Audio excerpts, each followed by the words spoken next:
You're listening to the ESO Network, your station for all things geek.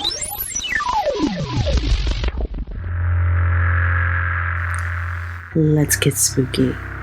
You found Earth Station Boo, where horror lives, legends linger, and laughs are always waiting. Stay with us. You know you're dying to listen. And welcome to the Spooky and Kooky podcast of Earth Station Boo, where we talk all things horror. Introducing our horrorholic host with the most emos. We've got our kick-ass Karen. What up, my horrorholics? I'm your terrifying T, and today we have an amazing guest, Michael. Hey guys, how you doing? I'm Mike. I am a dad joke enthusiast and theory prognosticator for the Fandom Hybrid podcast. Nice. And we're going to be talking about Sinners. And this is our second episode, but it's because it's such a great film and there's just too much to talk about. So much. So much. So let's get spooky.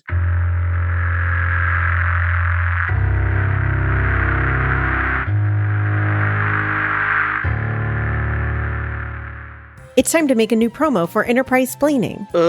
Why? So we can tell people about our podcast? Can we just get the computer to do it? Good idea. Computer, what is Enterprise Splaining? Enterprise Splaining is a comedy podcast about Star Trek Enterprise, where each week only one person watches the episode and tells the others what happened. Hilarity ensues. Does that work? I guess. But maybe we should include our tagline. Fine. Enterprise Splaining, the podcast where we explain Star Trek Enterprise to each other and to you. Are you a horrorholic? Then take your horror obsession beyond the podcast. Check out Earth Station Boo's merch store for killer designs to let the world know that you live for the scares. You can also join our Discord and hang out with fellow little ghouls, talk monsters, movies, and midnight madness. And if you want to support the show directly, visit our throne to keep the screams and laughs coming. Find everything in our link tree, and remember, stay spooky. Alrighty, so we are going to be diving back into Sinners, but before we do that, Michael, would you like to give a little bit of an introduction about yourself so our listeners get to know you a little bit? Sure. My name is Michael Collins. As I said before, I'm on the Fandom Hybrid podcast. We do con culture, science fiction. We do a lot of podcasts on shows such as Outlander, Walking Dead. We're working on The Boys now. We're getting ready to start Spider Noir. We do a lot of Marvel. I actually started doing panels at conventions probably 5 years ago with my cohorts on the podcast. Hanako and Anthony, shout out to them. Yeah. And Casey and Dina.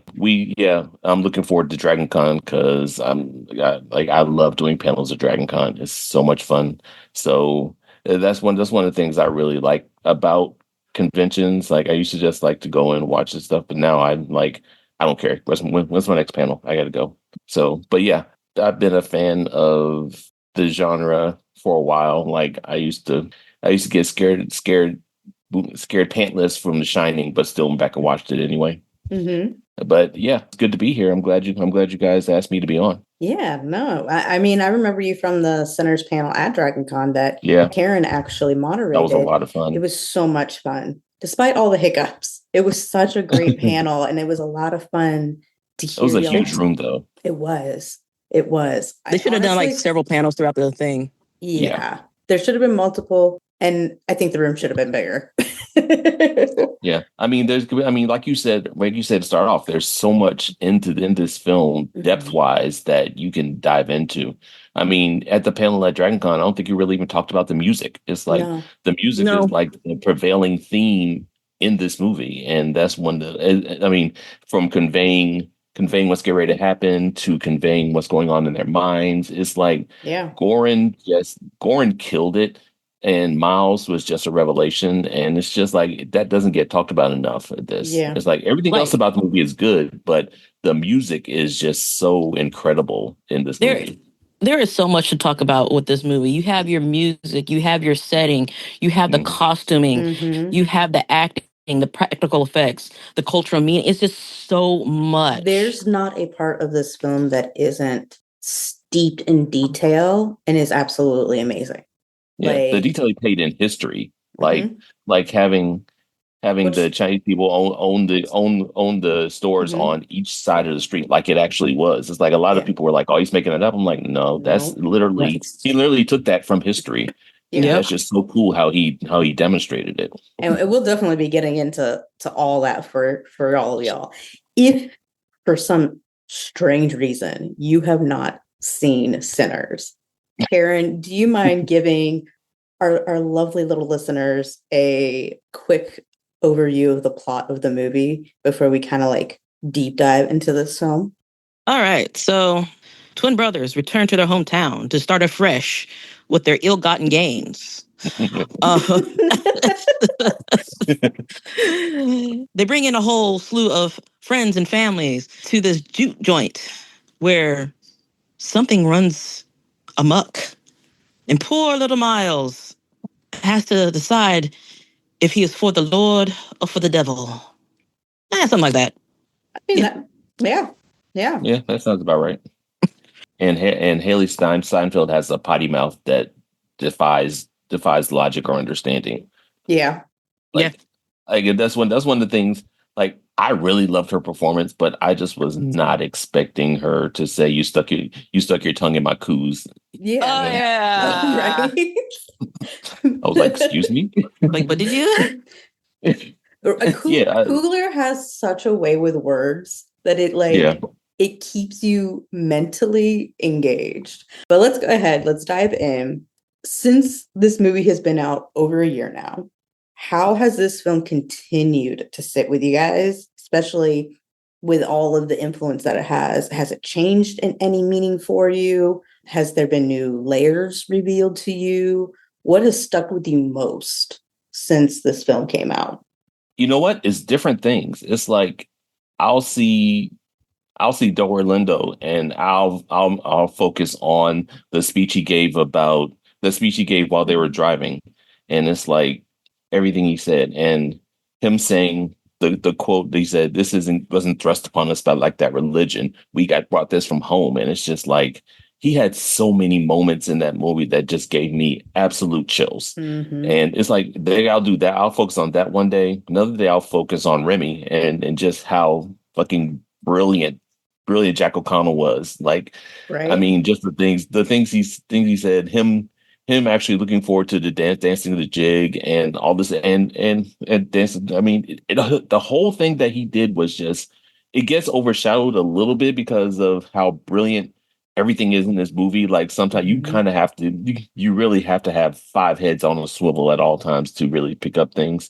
And then there's sometimes I think about Buddy Guy actually getting some props and getting his due on the screen. Like one of the last true bluesmen.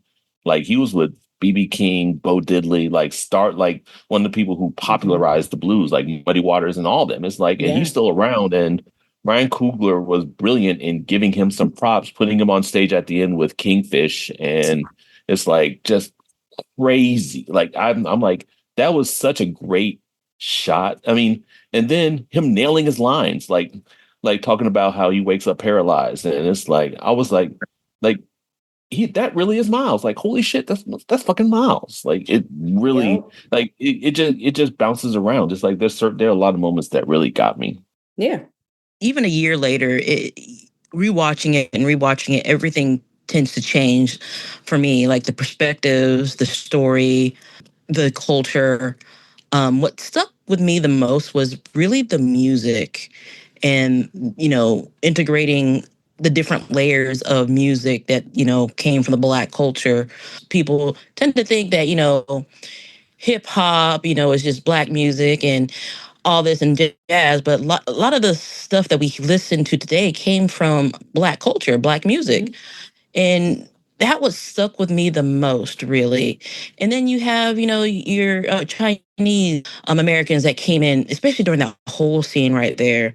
You have like the 2 Chinese dancers that came in, and it was beautiful because like melding of culture right there. And yet we didn't get, enough of Remick. I call him Remy, of Remick. But the African, African American or the Black culture go hand in hand with the Irish culture, because at the same time during, slavery, the Irish was treated just as horribly as, the slaves, if not so. Yeah. Because I remember reading an instance where if that job was too dangerous, they wouldn't send a Black person in there because the Black person was too valuable. They're rather sending Irishmen in there. And so, yeah, that gets glossed over. But the whole thing, by watching it start to finish, you just get so entranced with the story that you don't even think that it's a movie anymore. You think that it's an oral story that is told from, your grandmother, your great grandmother, and so on and so forth. And that and the music just stuck with me. Yeah. I listen to the soundtrack almost once a week. Yeah. Yeah. The Spotify soundtrack and the supplemental material that's on Spotify for this movie, where you actually get a little bit more backstory on Remick, like how he came to America, much like how Dracula did in Bram Stoker's book on the Demeter in 1911. Yeah. So like you get more backstory on Remick when you go through all of that kind of stuff. But I think for me, every time I watch the movie, I see something that I missed the first time, or I get reminded about something that I saw and I'm like, oh yeah, that's right, that happened in this. And the history behind it all is amazing. But the music is something that truly sticks with me. First of all, I love all kinds of music. To me, music is a universal language. It doesn't matter what age you are, what color you are. It doesn't matter who you are. Music has meaning, and you can learn something just by listening. And knowing the history of American music specifically and how it evolved. I mean, Karen, you commented on, a lot of music has roots to Black culture. I mean, just look at Sister Rosetta Tharpe. She's the godmother of rock and roll. And she's the reason we have the guitar riffs that we have today in rock. Simple as that. Yeah. And she gets overlooked by so many people. But it's amazing. It's amazing the respect that's given to the music and how it is a language that everybody can learn from in this film. I think Ryan knocked it out of the park with doing that. And on top of getting a composer who could pull that dream together to create what they created. Sinners has definitely become a cultural phenomenon, especially when you go and you look at how they did that performance on stage at the Grammys. Or no, I'm sorry, at the Oscars. Oscars, yeah. Yeah. And it's kind of been described as like a rare film that works both as like popcorn and entertainment, as well as a serious social commentary. Where do you guys think that balance comes from, and why do you think it matters? For me, it's the storytelling. Mm-hmm. Like the balance comes from the storytelling. He's not heavy-handed in the entertainment. He's not heavy-handed in historical significance. He's telling a story of both, and he's not shoving anything down anybody's throat. He just wants he just wants to tell a story, and within that story, you get the layers of culture, you get the layers of history, you get the layers of entertainment, and you get the layers of religion. Yeah. And he's not advocating for either one. He's not like pointing at, oh, this is what we're going to talk about. Oh, no, this is what we're going to talk about. No, he's layering it in such a way that is very comfortable for everybody and yet causes people to think deeply, philosophically of what's going on. Yeah. And I think that's the reason why the balance works so much. I can agree with that. Yeah. I think the way he handled it was just, I mean, he like she said, it wasn't heavy handed at all. It's like he introduced. It's like I think the way that he put like the speeches that people had and just left space to breathe for you to kind of marinate on that. It's like after Delroy gave his speech about his friend who got killed, and it's like he gave you space after that to kind of let that sink in. Then with the music, after he does after the huge musical scene, that he knew that it was going to be culturally and just physically and mentally and emotionally strong. He actually gives you room to let that sink in and gives you space to breathe after that. And it's like everything with the town and the townsfolk using plantation money, and it's like these are the kind of things that people will look at the movie and say, plantation money, what's that? And they'll instantly go and learn that, we didn't have real jobs, quote unquote, that back in the day, like people indentured, like plantations, people working on plantations would get paid plantation money to go to that. It wasn't like real money. It's just money that you could use to get certain things that you couldn't get at a store. So it's like it's good that he introduced these things that seem minor, but they're actually really important as far as history goes. It's like I said before, the Chinese people playing both sides of the street. It's like there's a whole lot that he like puts in there, but he doesn't like hit you over the head with it. He's like, it's not like, it's just kind of like he makes it seem like business as usual, but it's still in there to the point where in the back of your mind you're like, I really want to learn more about that. So some people it'll give you the room to go and look that up and figure out what was going on actually. So he did a really good job writing that and keeping space for that. Plus, I mean, the movie has Michael B. Jordan in it, so it's like it's like okay, Right? that's like a popcorn movie. It's like anything Michael B. Jordan is, he's going to have a following. So it's like that's that's built in right there. So I mean, and they've become one of the best dynamic duos as far as Ryan and Michael are like they're like Spike and Denzel was back when they first got together. It's like they get together and they feed off each other so well. It's like people look forward to seeing what they do next. I mean, they could be busking on a corner and they would draw a crowd because it's the two of them. You know something's going to happen, or there's going to be some brilliance there. So I mean, they're a built-in draw just because of how they've worked. I mean, it started with like Fruitvale Station, which was a small film, and then it just grew, and they're so incredible that it can't be discounted how good they are together. No, they are a dynamic duo. That's for damn sure. Quick note: if Chadwick Boseman was still alive, that'd be like a trio that you could not get rid of. Oh yeah. Well, originally he was supposed to be the other twin.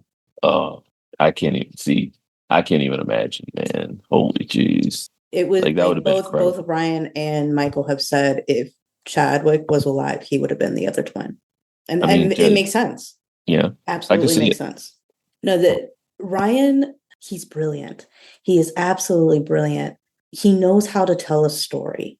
And I said it earlier, like he keeps you mentally on your toes, but at the same time, he lets you process. He gives you that space to be like, okay, something big's coming. Let's get into this. But at the same time, like he knocks it out of the park. He keeps you on your toes. He keeps you engaged. He knows how to give that ebb and flow in the storytelling while still keeping you hooked on it. And that balance is so crucial. As a horror movie, it hits all the things that you want it to hit. It has the gore. It has the classic vampire characteristics, even though there are some twists to it. You have the loss of a loved one to vampirism. And there's all these like natural things that hit all the marks for a horror film, but it is steeped in actual history and actual historical facts and traditions and folklore, so that you're able to go back and study it, but you're still enjoying it because it's a horror film. Like there's blood and guts. And like it's cool. This film, it ties the horror themes to the cultural history of blues music. And so I kind of want to dive into the genre a little bit. The genre was kind of given a reputation as what Sammy's dad would have said was the devil's music, because it originated in a lot of the juke joints and spaces that were associated with activities that preachers, the churchgoers kind of considered sinful. How does Coogler use that folklore as a foundation for literally everything in this film?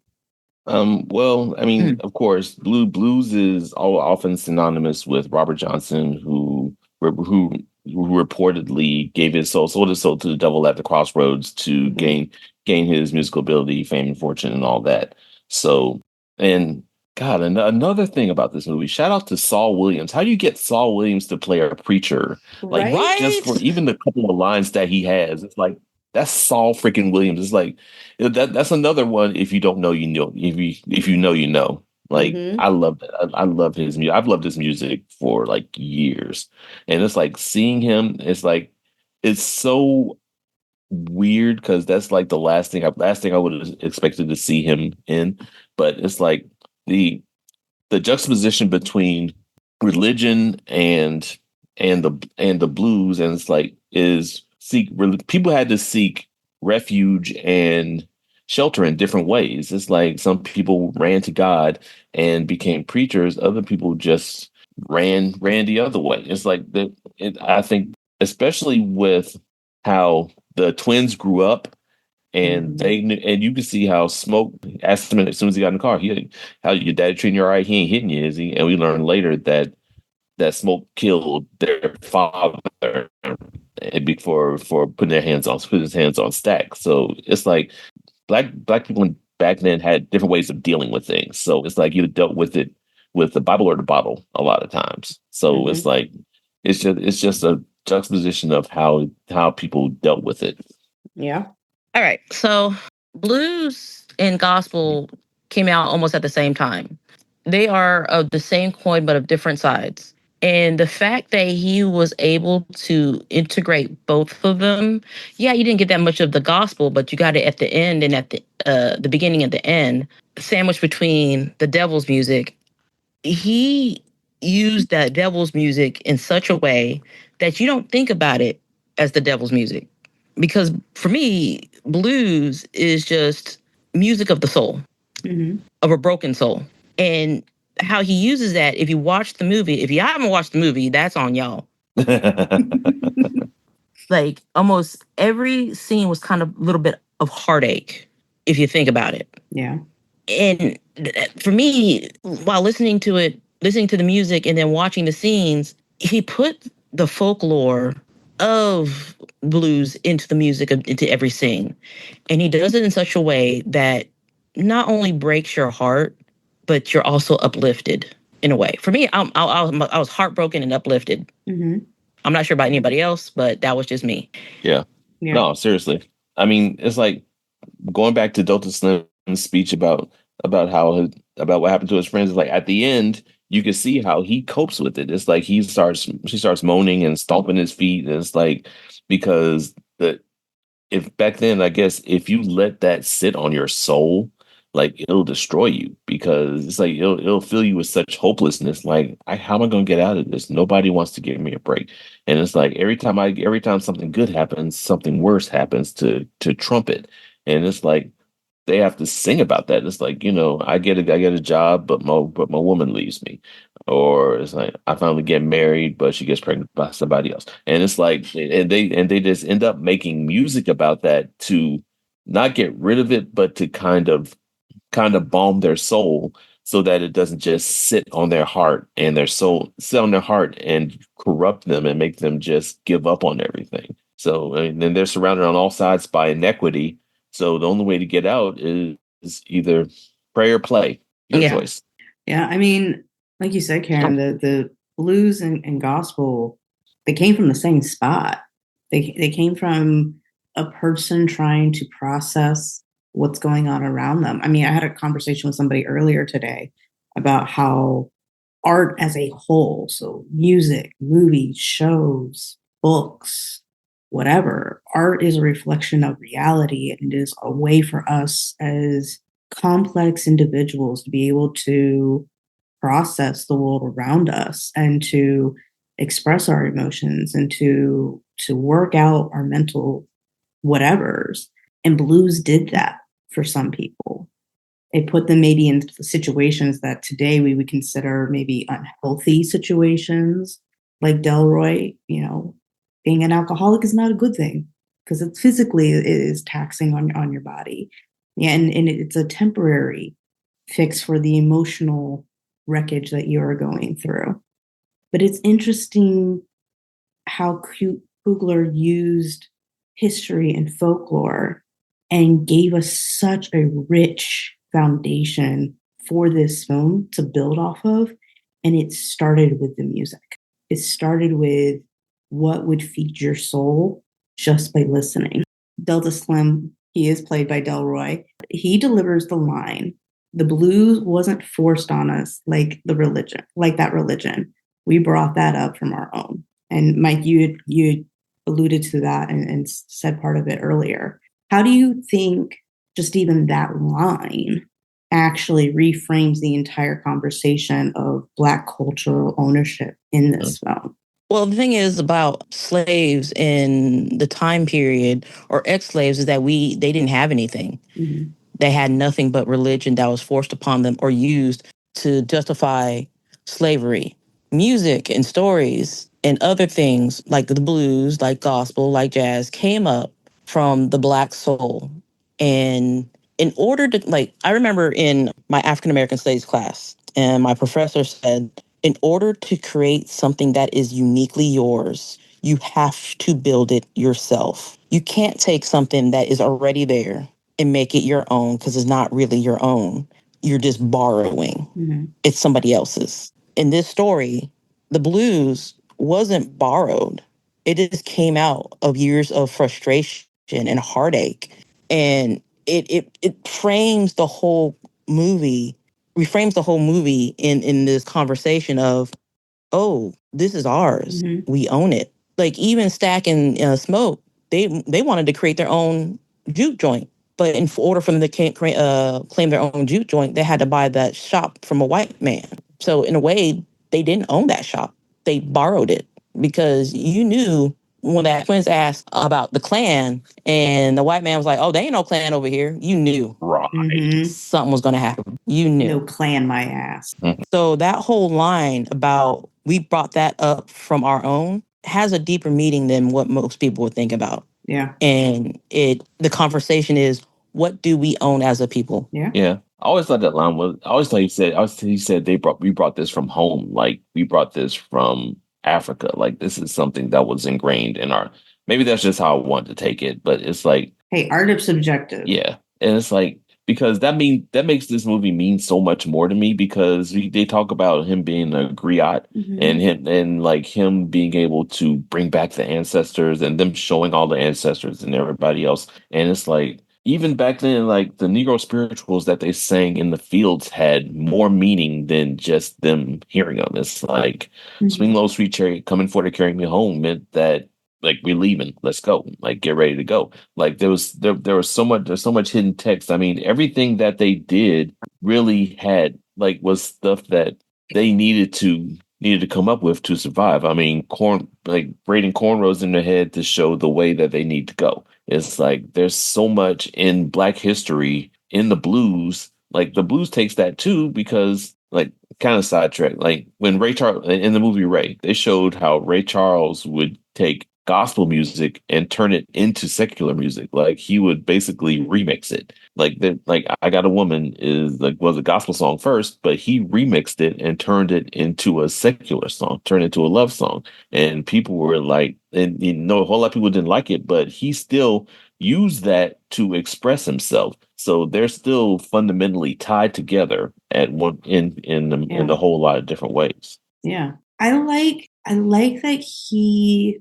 put that claim of ownership on blues and the way that it laid out the conversation of what is Black culture and where does it stem from and where it comes from. Personally, I liked it, especially when you had Remick and the couple that he turned coming to the juke joint, and the song that they played was a blues song, but it didn't sound like blues.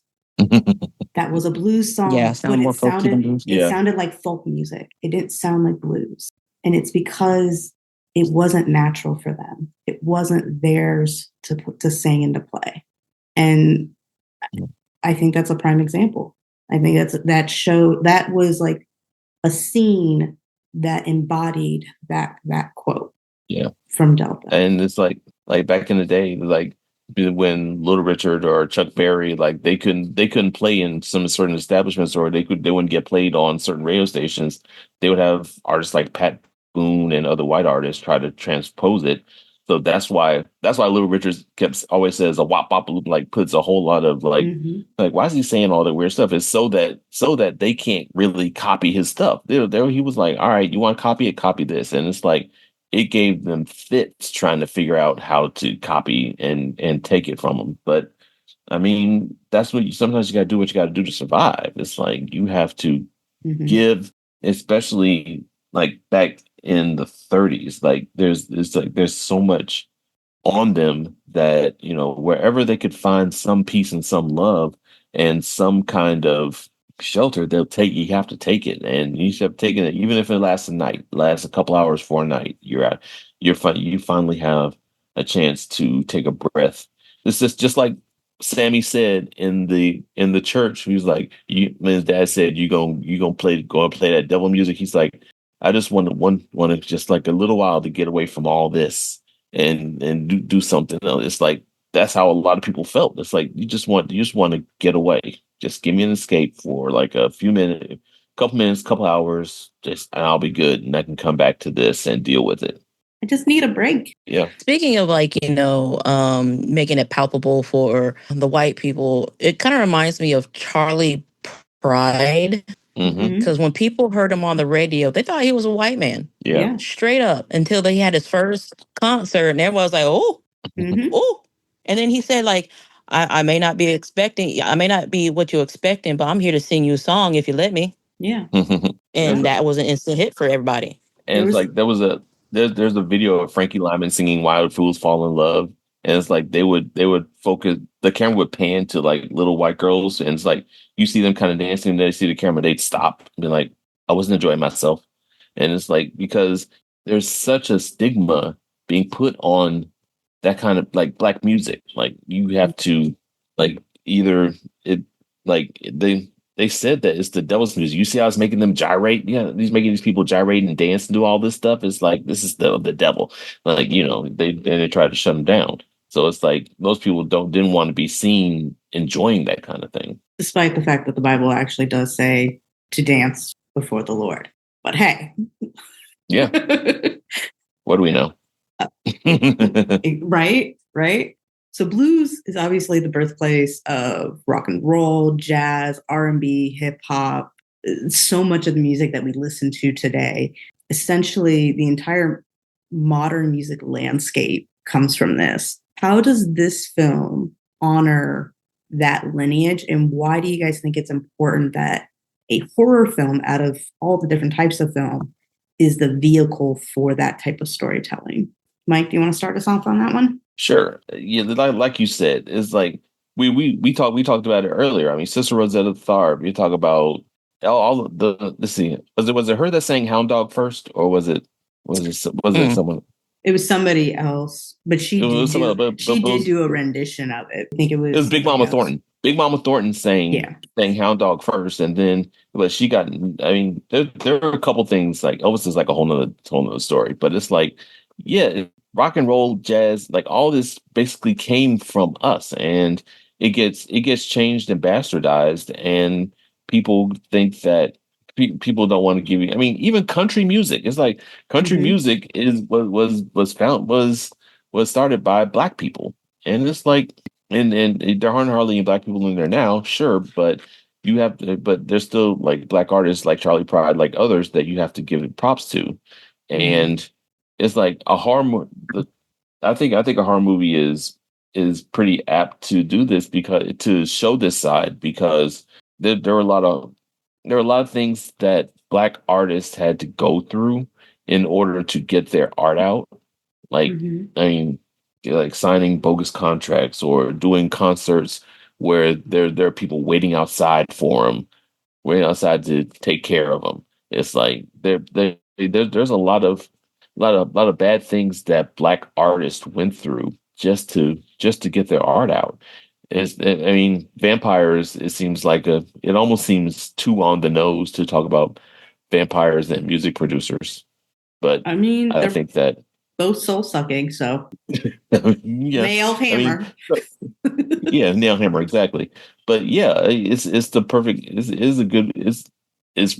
a really good vehicle to show like how scary like putting your art out, putting yourself out there can be. It's like, or just how hard it is to let your art sing and shine from you. Like it's hard to give that from yourself. Yeah. Well, Blues is such a good vehicle for horror if you sit down and think about it, because blues is about heartache and struggle. Yeah. And horror is almost about heartache and struggle and survival. And because blues is known as the devil's music, it was kind of befitting that you have, Sammy putting his soul out into the world. He didn't know his poor soul was calling the devil, quote unquote. He was just having a good time. He just wanted to forget about sharecropping and picking cotton for other people while him and his family live in poverty. He was there just to sing. And because he put his soul out, people wanted it like the vampires they are. And the whole movie pays, like, if you watch that one little scene where it combines traditional African music and hip hop and jazz and R&B and everything, it just shows you where music comes from, or how it, evolved. And that's the honor of learning about music and listening to music. And because, like I said, the blues is about heartache and survival, and it makes such a great, vehicle for horror. And I wish more people would use blues for horror, but not everyone has a good, ear for for music like that. But yeah, the devil was essentially Remick, and he wanted poor Sammy Soul to spread his music, even though he was not Klan, because they asked, "Are you Klan, sir?" I may be a blood Literally sucking offended, monster. He's like, I may be a blood sucking monster, but I ain't racist. Right? Right? We've talked about it before on the podcast, that horror allows us to face our fears in a way. It allows us to face our fears in a way where it's comfortable and it's easier to process. And I feel like blues does the same thing, but they both hit more melancholy type feelings. And I think that's why they both marry so well together, is there is a similar undertone. There is this edge that they both have that marries really well. And to know not only like the musical history, but cinematic history of storytelling, specifically horror storytelling, you can see just how much we as human beings have evolved, and where our fears and our sorrows and our more rough emotional states have come from, where they've started, where they've come from, and to where they are now. And it's a very ugly and weird mirror to see at times. But at the same time, it is absolutely breathtaking and emotionally moving that you can't stop consuming it. Yeah. I don't know if that made sense, but No, definitely. One of the most enduring tales in blues mythology is that of Robert Johnson, which we've talked a little bit about. It's believed by many that he did soul to the devil at the crossroads. How does Sinners engage with and expand upon that mythology? And why does it add to the legend that is Sinners for you guys?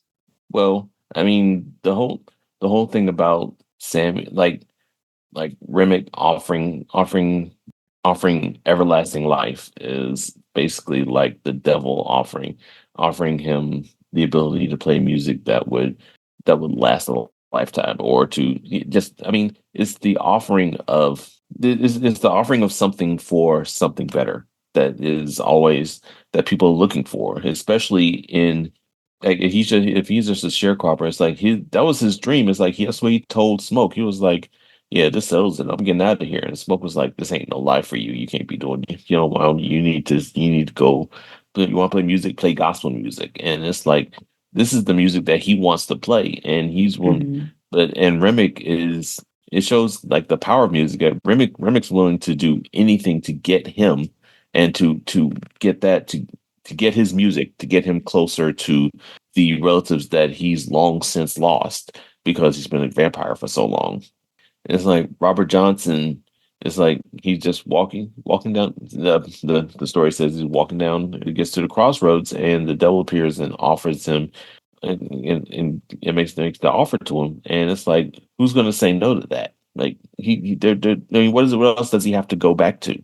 And it's like, sometimes it shows like sometimes if you have to weigh what you want to do as far as the choices you make. Yeah.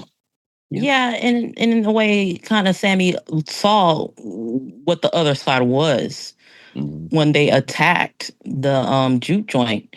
I mean, yeah, he wanted to get out of the life of being a sharecropper to be offered all this, but at what cost?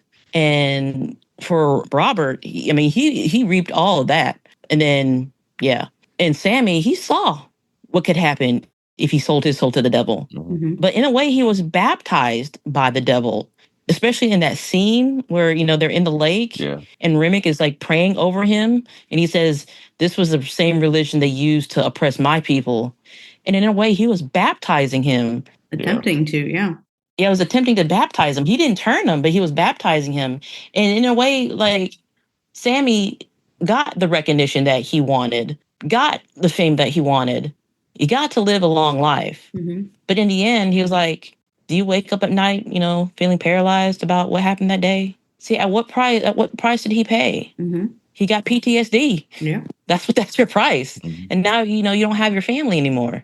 Yeah. Poor kid. Yeah. Damn. I mean, the biggest thing when it comes to, like, you watch Supernatural, they have so much on crossroad demons and the deals and things like that. But in most mythology and folklore, when they talk about trading to gain something, what you end up losing is so much more than what you're gaining. Because a lot of the crossroads deals, you don't live a good long life. And look at what happened with Sammy. He was able to live a good long life because he didn't take the deal. And he was able to see the sunrise. He was able to see the sunset. He was able to experience life to the fullest, to the point where he could sit there at a bar with an immortal and say, I've seen enough. I'm ready to go. When it's my time, I'm good.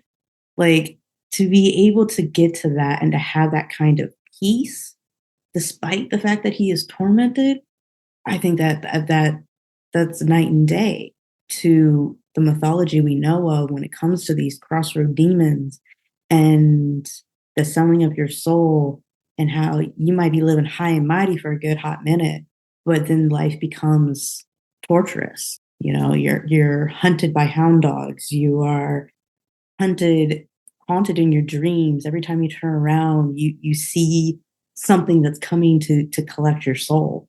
And that's kind of scary. Like, I don't know. I think Sammy came out on top. Yeah, he might have some night terrors from that very, very, I mean, who wouldn't? Trauma-inducing night. Yeah.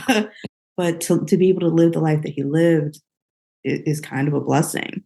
The juke joint specifically, though, for that musical scene, it called a full visual representation of a Black cultural expression, with imagery extending from the Ivory Coast to funk to DJ culture. What about that specific scene where everything melded together, what do you think that says about the continuity and the reach of a Black community's identity across time? That scene lives rent-free in my head almost every day. Yeah. For me, it says that no matter the struggle that we go through, we will always stand up and continue to rise and continue on into the future. From that scene itself, you see the old music and then you see what the future could have. And it makes me happy because I want to see what the future can have. We're having a kind of a resurgence of alternative Black music. Like, there's a group that I listen to called Magnolia Park, and they Love sound them. Love them. They're really good. They're really good. Love them. They're like on my playlist. And then there's also Sleep Theory, which makes literally words are that song gets me through shit. Like, words are worthless. like is my go to. Just I love that song to death. But yeah, you're There's another band that I'm listening to, and I think it's called Hero for the Day. They're a black band that came from Atlanta. Hero of the Band. Hero of the Band. Yeah. Yeah. And so it's like it gives me hope that we will continue on this stride of just making our own music because we love what we love doing. Yeah. Yeah. To me, it says there's always a link to the past. Like you can hear it in like even beats. Like you could pick up a jazz record, you could pick up a hip hop record and listen to someone tapping out beats on a drum machine, and it's like you can take that and you can look at a documentary about an African tribe and hear them tapping out beats on a bongo. You can take that, you can go to a jazz you can go to a jazz group, you can go to John Coltrane, you can go to Charles Mingus, and you can hear them when they improvise, just reaching back into the past and bringing stuff forward, and like not even know they're doing it. It's like it's something that's ingrained in our soul, where it's like, and you can see it in this scene where you see from DJs to someone playing guitar. Like I keep thinking that's the guitarist Eddie Hazard from Parliament, from Funkadelic, like just playing. Like there's a song by Parliament called Maggot Brain, and it's like it's really just 10 minutes of Eddie Hazard playing his soul out, and it's like that's what the guitarist reminded me of. And it's like you see it goes around even to like recognizing other cultures. And I love the Oscar performance because they brought out Misty Copeland after she had hip surgery. Yeah. Right. And that was like right after Timothy Chalamet opened his mouth. Yeah. And I was like, that's perfect. I mean, it's like because because the reach of Black music is felt in everything, and it's like you can touch it and feel it, and it can affect you even when you don't know it's affecting you. Mm-hmm. Yeah, for sure. I know for me personally, watching that scene and the live performance at the Oscars, it's breathtaking. It's just, you just sit there in awe as you look at all of this amazing art and all of this beautiful creative energy. And it deserves the respect that it should be getting, and more so. It's something that I wish more people could appreciate fully, because it deserves it. Yeah. It's something that I think that was the scene that stuck the hardest for me. Yeah, it just like that scene, like the very first time I watched it, I was like, why am I crying? Like it really affected me, like at a base level that I was not expecting. Like I had no idea. Like when he hit that note, then he did that little slight modulation at the end of it. I was in tears. I was like, why am I crying? Like him. Oh, I was in tears too. Him pointing up and the veil burning away and his voice just like lifting and lilting away. I was just like, that just out of everything else that scene overloaded me with, like all the history that had me just amazed that I can't believe that they're doing this. I can't believe they're doing this and trying to do it in one shot, like making it a oneer, like is just mind blowing to me too. And it's like the whole thing was just so beautifully crafted and put together, like, and it shows the artistry and imagination that Ryan Coogler has, and that the cinematographer. I'm glad she won her Oscar too. Hell yeah! Oh yeah! Hell yeah! Yeah, she 100% deserved that. I'm so glad she won. Like the creativity that they had to make that come together that way is just unimaginable. I can't imagine. It's fucking crazy. Brilliant. Absolutely brilliant. Like I cried watching that. Thankfully, I was in a theater by myself because it was like first showing on a Tuesday morning. But I did cry during that scene because I was just like, damn. I had an out of body experience. I didn't cry. I just had an I was like, if you didn't, you would have been crying. Valid. Like if I didn't like if I didn't have an outer body experience throughout the whole thing, I would probably wouldn't have been crying. 'Cause I was like when it first hit, I was like, ooh. It would kind of remind me of being in some sort of funkadelic psychedelic state, Yeah. and it was like an outer body experience, and it was wonderful. And also Ludwig did a great job with some of the music that he Hell yeah, produced. he did. Hell Him yeah, and he did. Coogler need to stay together. It was incredible. I could not agree more. Could not agree more. The vampires and sinners feed not only on blood, but also on the soul, the rhythm, and the memories.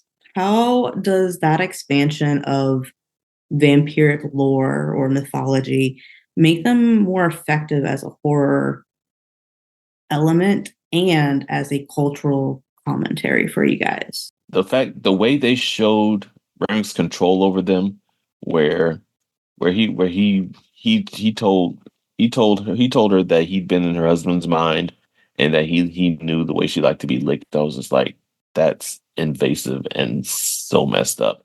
Like, And in Chinese. In Chinese, yeah.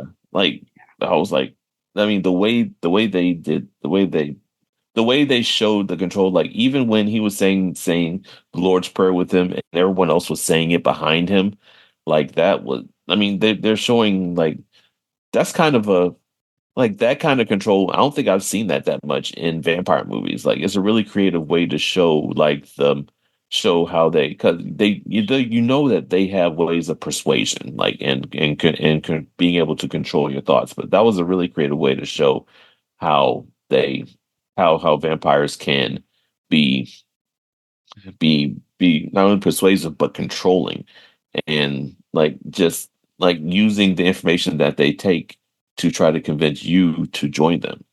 And it's like it was a really creative way of doing it.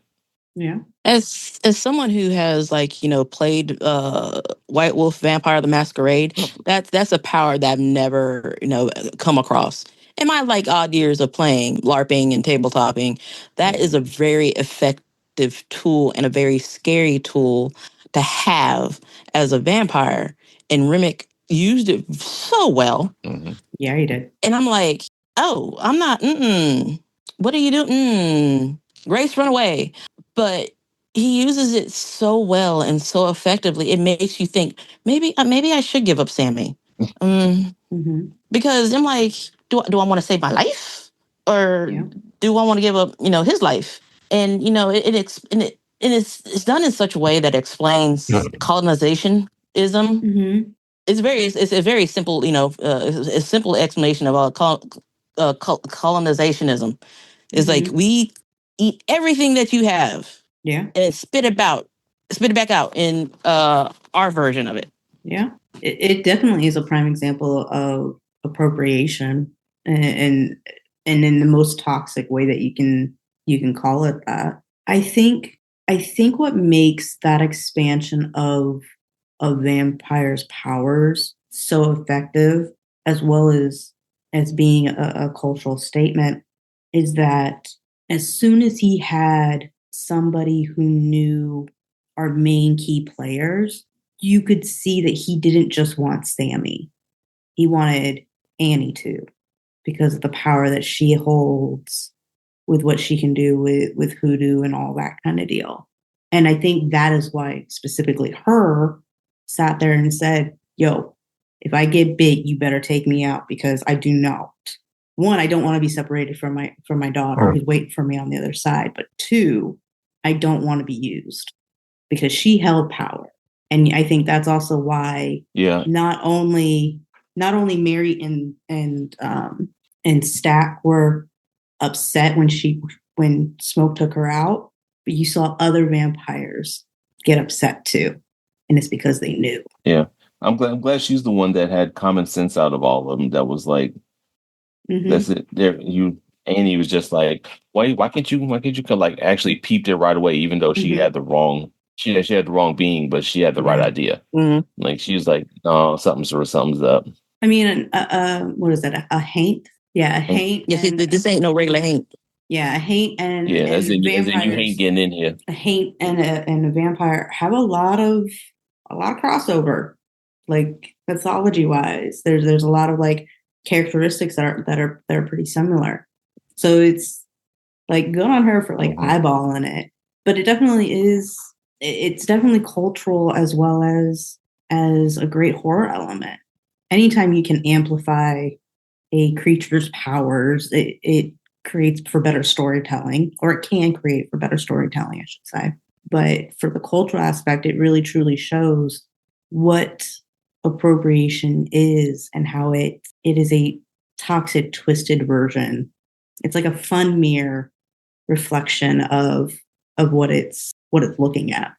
It does show though that vampirism was kind of like a seductive offer. Obviously, you got the everlasting or the eternal life, belonging to this big community that is completely welcoming, escape from oppression, but at what cost of identity? So what does that say about assimilation and the price of acceptance? Karen, do you want to start us off? It means you lose yourself, really. Mm-hmm.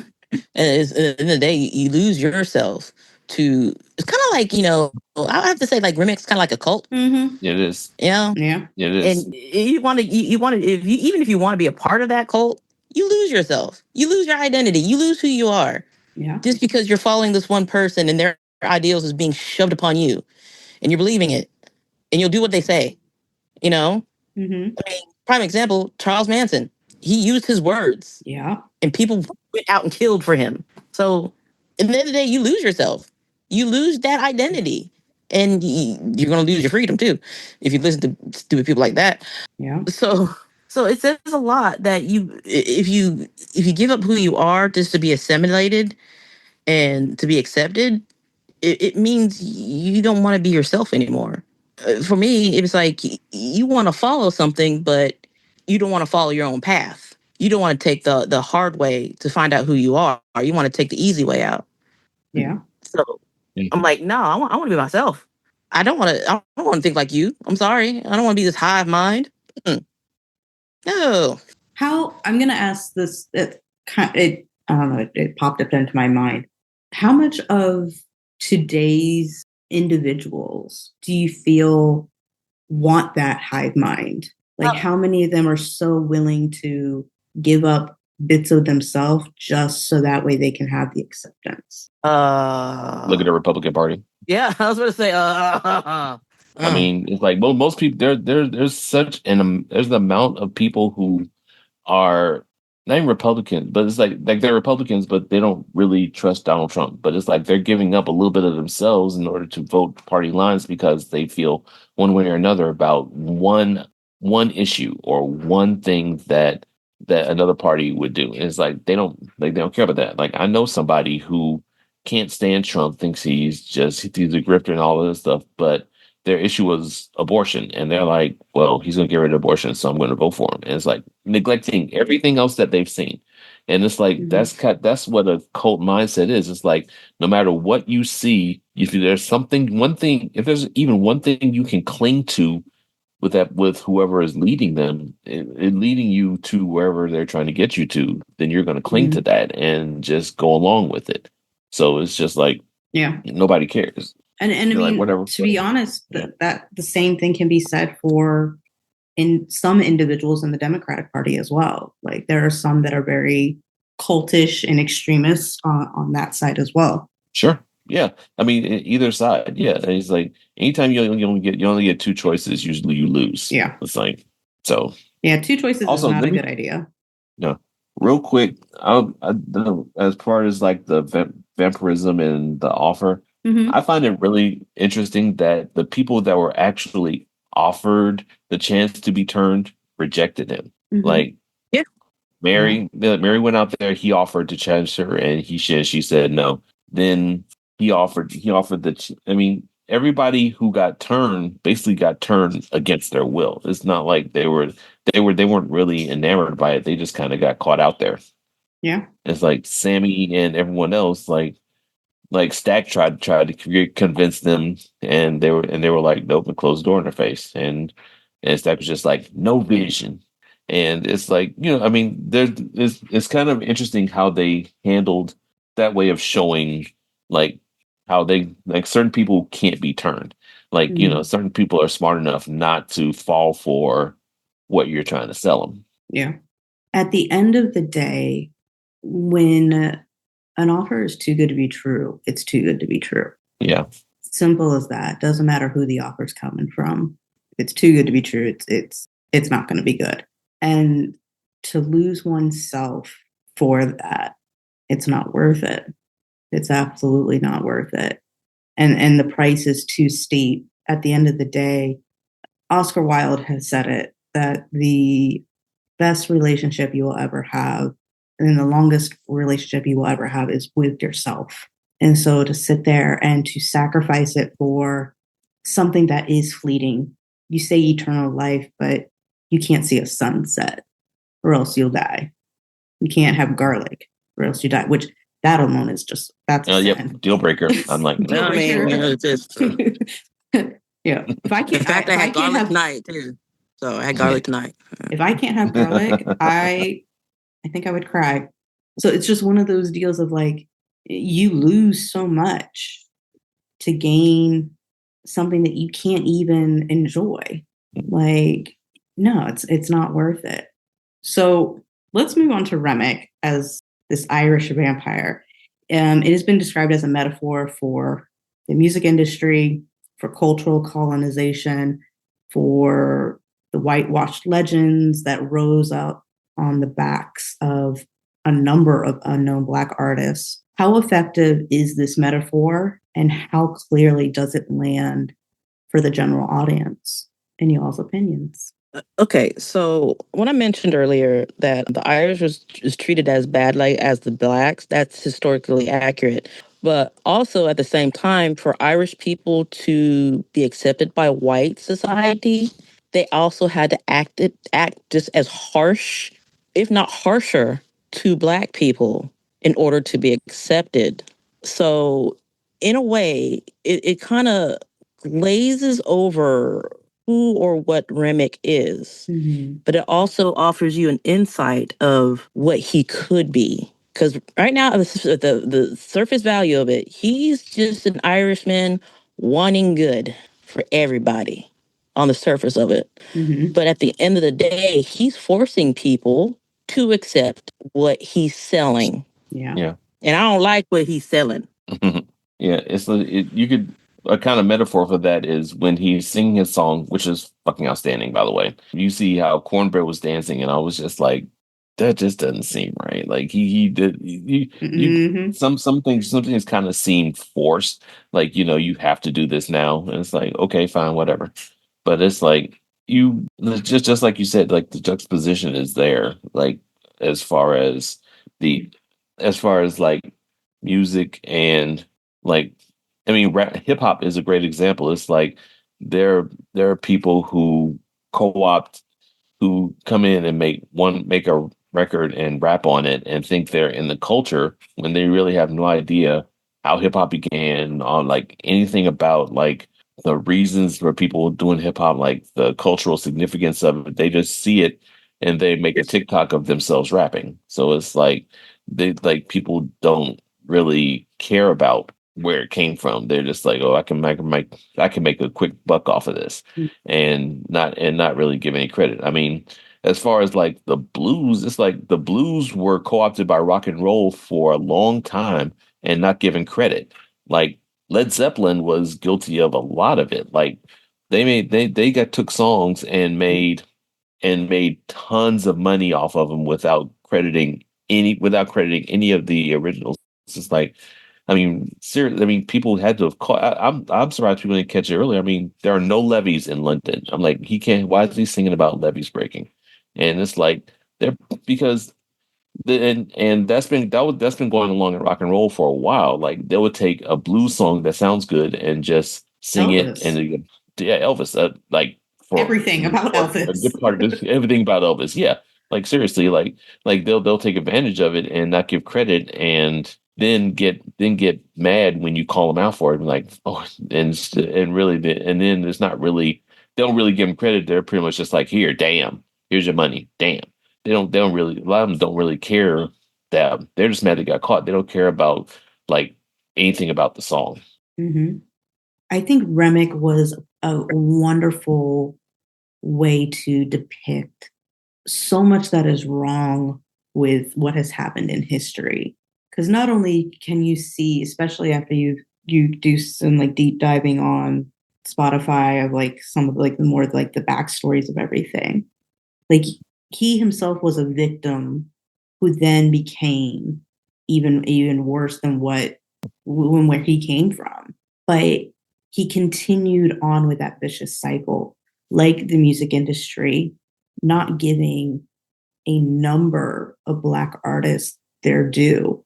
So much Black music that are on 45s, it's a Black artist, but you don't know it because they put a white person's name on it, or they put a white sounding name on it. There are so many artists that were background musicians. I mean, that's one of the ways that Sister Rosetta Tharpe started outside of what she did in the church. She would go into a radio station and she would play her guitar, but they would never say, "Oh, this is Sister Rosetta Tharpe." And so there's Remick being able to associate different things because of what he learned from his victims. Prime example of that. And I think Coogler did a great job making this something that was tangible for anyone to see. But then if you dug deeper, you saw even more from this villain.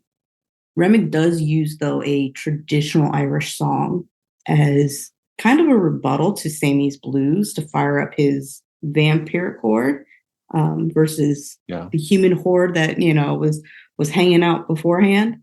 But the Irish music, like you had said, was kind of forced. Yeah. But it carries an ominous edge in its context. How do you think the musical confrontation crystallized the film's themes? Like really like that last third of the film. We're talking about Rocky Road to Dublin, right? Or the other one with the Lassie something. It's kind of, there was multiple musical parts that kind of were the things, but the Rocky Road to Dublin was like the big one that they did the big huge dance with.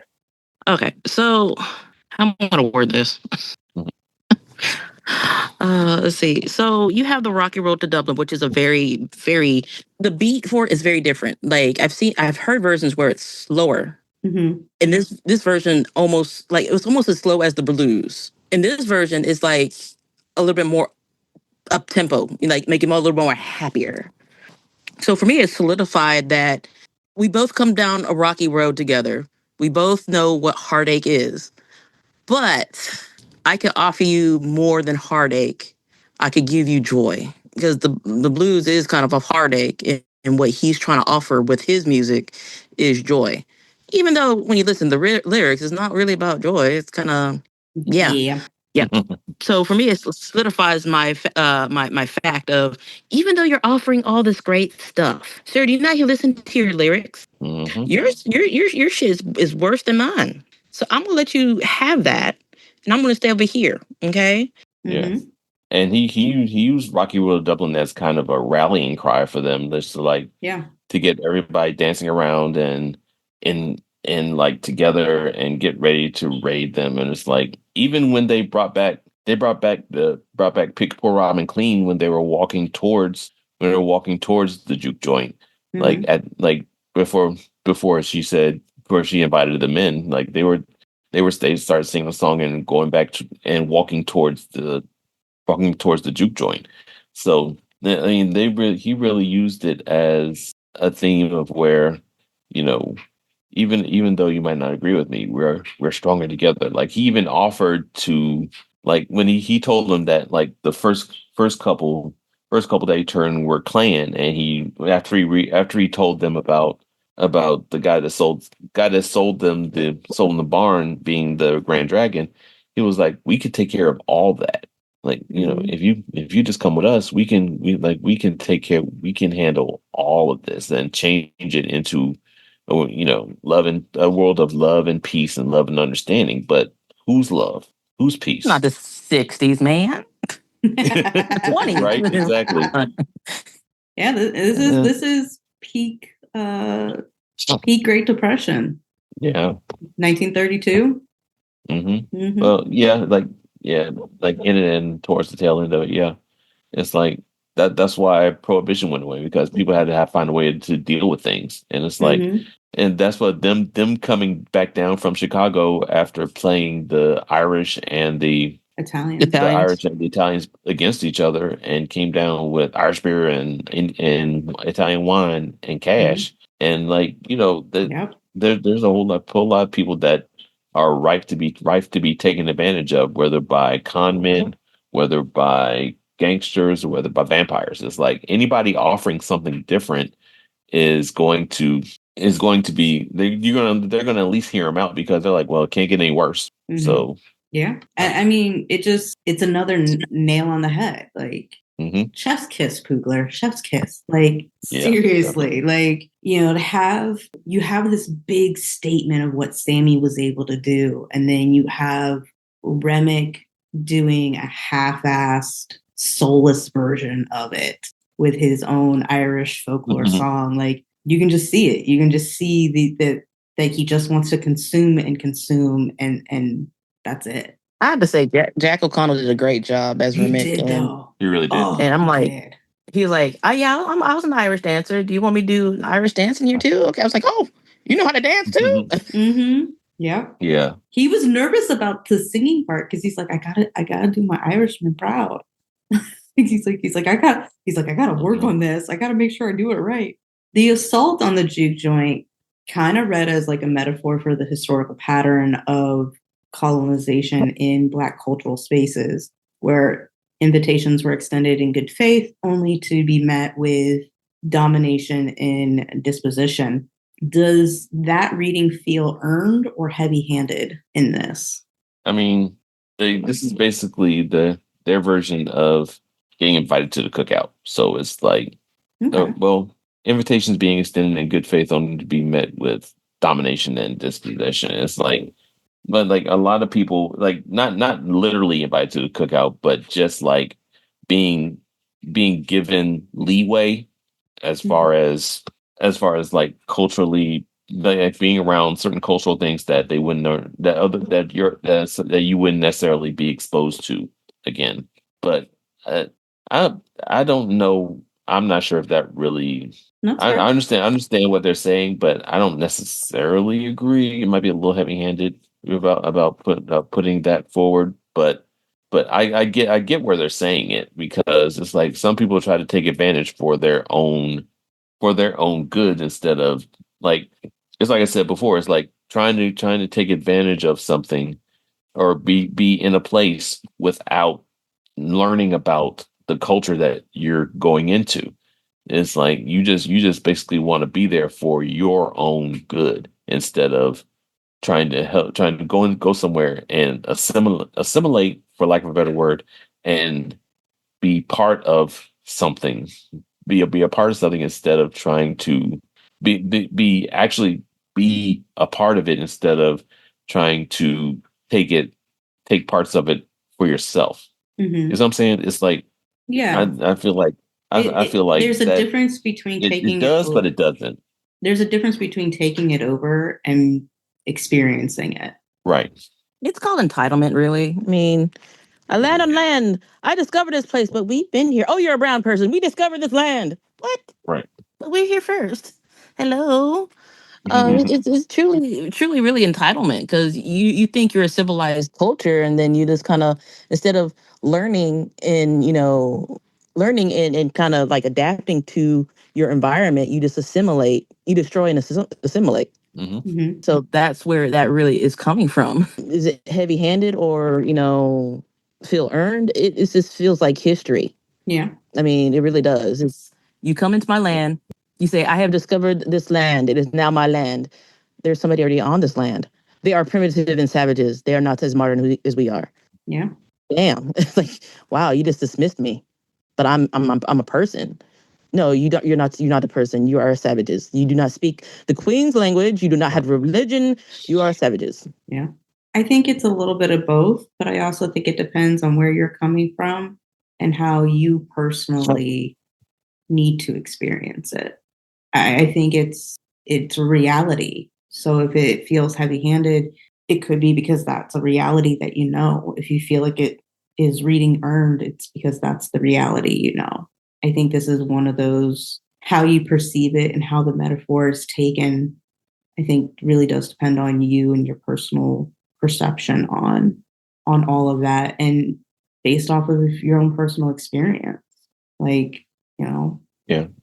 But the juke joint was kind of considered like a sacred space for our main group of characters and sinners. A place for Black joy, community, cultural freedom, kind of in the middle of this not so free time in history. How does the film honor that history? And why do you guys think it's important that we see that joy before the horror arrives? It's a place where we could forget who we are and where we came from for one split moment. Mm-hmm. We could be happy. We could feel joy. We don't have to worry about paying bills, doing this, doing that, working for the man. We're just here together to enjoy each other's company. And then the shit show. So you get that, you get that sense of joy. You want to feel that joy before horror hits. Mm-hmm. And so, you have your sacred place. You have your place where you go, we all belong. We all have kinship. We know each other's struggles and hardships. Let's forget about that. Let's just be ourselves here and enjoy each other's company. And you feel that happiness and you feel that joy. And then, in the back of your mind that something's going to happen, but you don't wish it to happen, but you know it's there. Because every time somebody is happy, somebody's going to come and shit on it. Yeah. Be it black, blue, yellow, red. You could be a man, woman, or whatever. When somebody is happy, somebody's going to shit on it. Yeah. Yeah.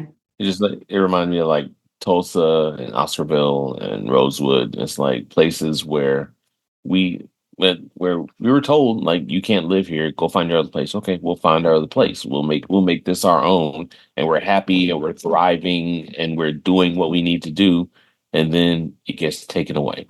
And it's like a lot of things in the past is for Black people is waiting for the other shoe to drop. If you're doing something good and everything's going well, you're like, okay, it's around here somewhere. You just kind of sit back and hold your breath, and you're like, okay, whenever you're ready, fate. Like, because but a lot of Black people expect the worst because that's all they've known. It's like they get a job, but they're not getting paid enough. Then they finally get paid enough, but they find out someone who just started gets paid more. Or it's like something happens where it's like your joy is taken away. And you need places like the juke joint. You need places like, I mean, church was like that for a lot of people too. It's like they need a place where that the walls can shield them, if just for a couple hours, just shield me, and then I can go back and deal with that tomorrow. Yeah. I think it's also part of perfect horror storytelling is that you have to have this good, joyful part of something that before basically all hell breaks loose. I feel like we say it every episode. The comedy and horror are two sides of the same coin, and joy is part of comedy.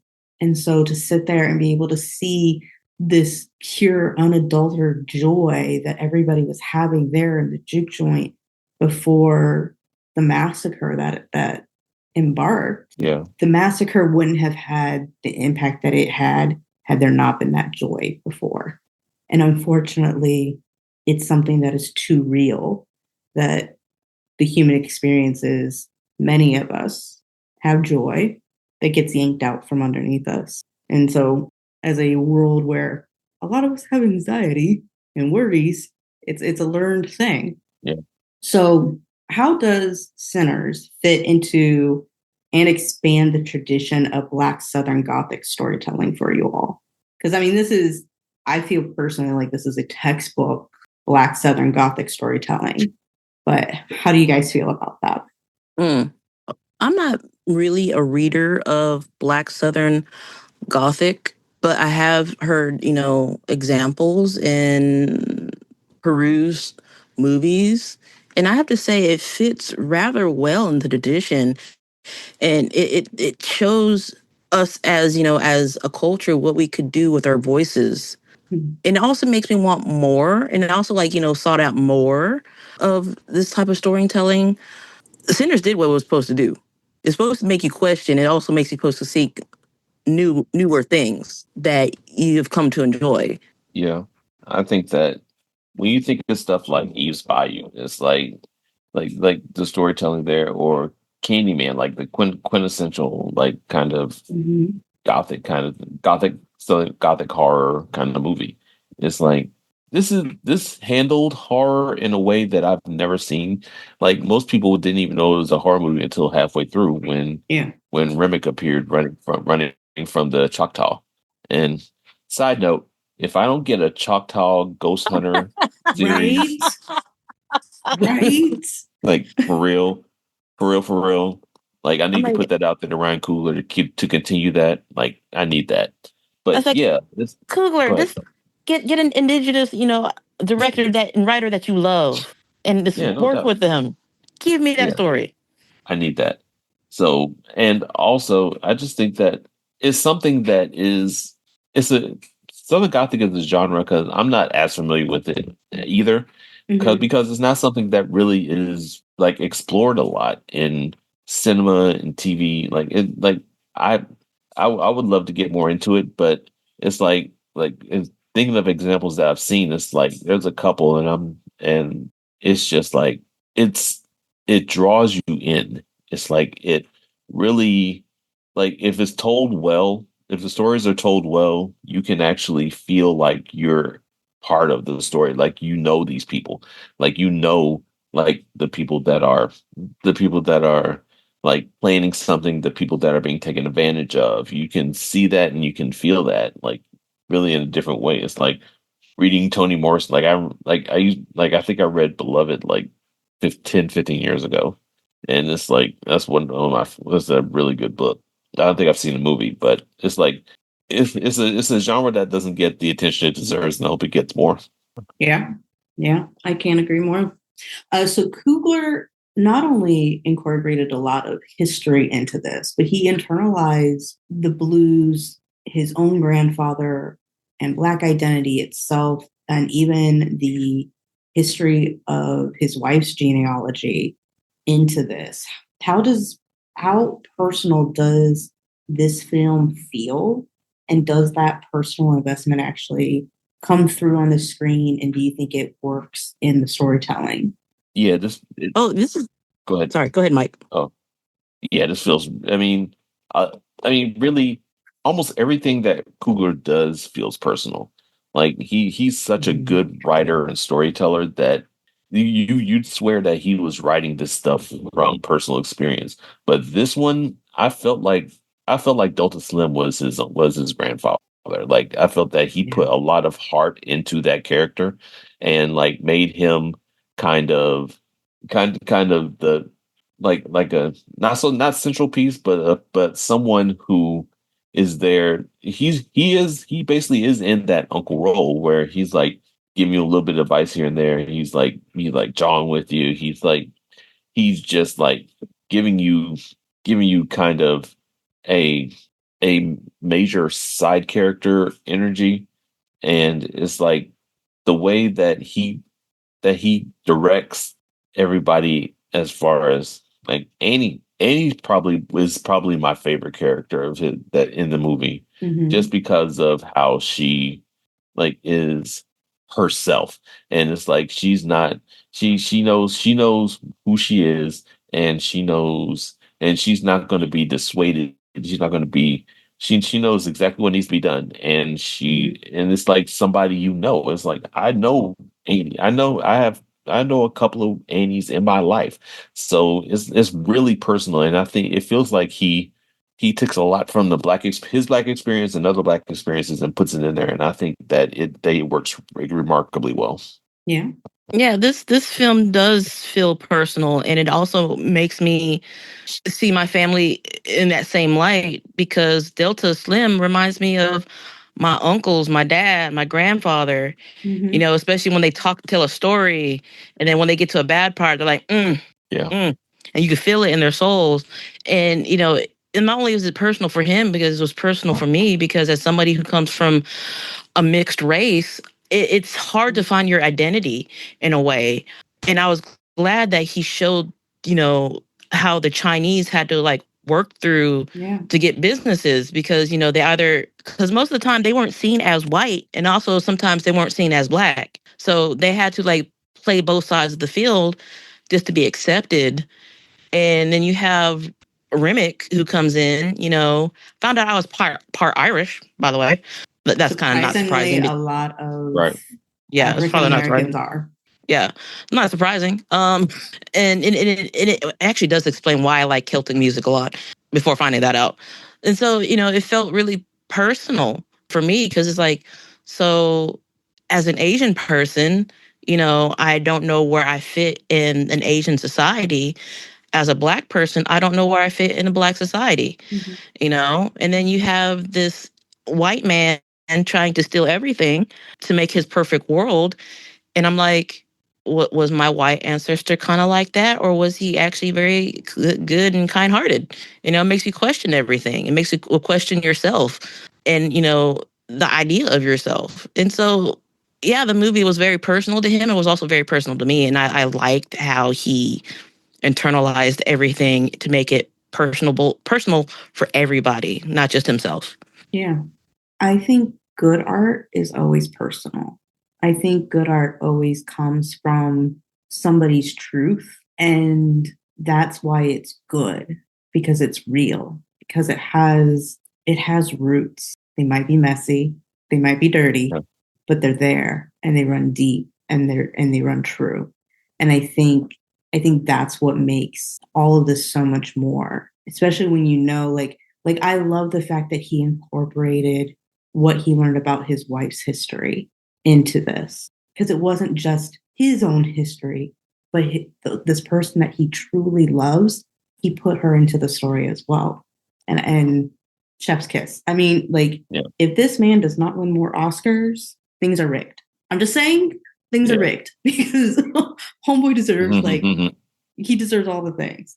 So this film does incorporate Black vampires, which is kind of a rarity in Hollywood. Surprise, surprise. But also centers around these two twins from the Mississippi Delta. What does it mean for the horror genre, not only just to have that representation, but to have that dynamic in vampiric mythology or storytelling? It doesn't seem as comical, because most of the Black vampires I've seen, especially during the Black exploitation era, they're very comical, because you have Blackula and all that, and then you have vampires in Bronx, and it's kind of disheartening for me, because I know vampires can be vicious. The viciousness of a vampire, and then you see, Smoke become a vicious vampire, and you're like, oh shit. That's what I want to see, So it's great to have something other than a comedic role in vampire lore or in vampire movie lore, and I loved it. And it makes for me to see how the dynamic change is like. I no longer see Black vampires as a role that should be comedic. I mean, you had Blade, but he was a half vampire, so he kind of doesn't really fit the chain. Okay. Because he's a half breed. Yeah, he's a half breed. Okay. Yeah. I do love Blade. I mean, they should have made another Blade, but what I mean. I think they chose the right one to make a vampire, because Smoke being a vampire Stag being a vampire would just be trying to get money and trying to hustle everybody. But Smoke probably would have been killing people. Smoke would have drastically lowered the population of Mississippi as a vampire. Yeah. For real. I mean, because he'd be like the Genghis Khan. He literally would. I mean, seriously, you think about it, it's like, I mean, he's the one that doesn't take any shit, and he's like, if it would have been him, I think that I don't even think he really wanted to change. He wouldn't want to convert anybody. I think he just go around just killing the clan. I mean, we could have wiped out. Well, dang, maybe we should have made him vampire, because we could have wiped out the clan in a week or so. But I mean, I'm kind of glad that I like Stack's version, Stack and Mary being vampires, because it looked like I like. This is one of the things about Coogler's writing. It's like there are two speeches, like Smoke and Stack each give speeches to their respective ladies, telling them that they still love them and stuff like that. But Stack's speech to Mary was just like, I love you. I want you to be happy, but I knew it was never going to be with me. That we could never do it. But now that they're vampires, they all they had to do was wait out racism, basically, and now they can be together for as long as they want to be. Yeah, yeah. And shout out to him wearing wearing the hell out of that Coogee sweater. Like I was like, I was ready to look for one of those. I was like, man, I need that. Like bring it back to Notorious B.I.G. straight up. Like that sweater was fire. Oh, that was a fire sweater. That was a fire sweater. It was. My god. I think Coogler did a fantastic job with the representation. Like he just made it badass. Absolutely badass. Stay true to the mythology. So like, those people in the horror, genre can't be like, he didn't do this right. Yeah, no, he did. He nailed it. Where are the crosses? Where's all the they work with what you got. Yeah, exactly. But I think he did great. I honestly think Stack was almost created to be a vampire, because you have to think he was the charismatic one. He was the one that could draw people in, while Smoke was very much the I don't people. He kind of reminds me of a statue. Well, okay. I very much think of them as one's a golden retriever, one's a black cat. Yeah. And, I can see that. And to be the vampire, it just makes sense to grab the golden retriever because you're wanting to bring in more, not necessarily take more out. But I also think, like, if he would have turned Smoke would have been like, hey, let me talk to you for a second. Because Smoke does have that person, even though he's a black cat, he also has his own personality where he's like very domineering and very, like, my cat is a black cat. He will try to make me change my mind by doing something just by looking at me. Sammy has that power over you. Yeah, and so I can see Smoke looking at Remick like, you might be the head hive mind. However, let's look at him. Let's think this through. Look at him. Yeah, that's what I thought. Oh, righty. So obviously, Center sits in the lineage of films like Candyman that uses horror to explore the Black American experience. Where do you guys think this fits in that canon?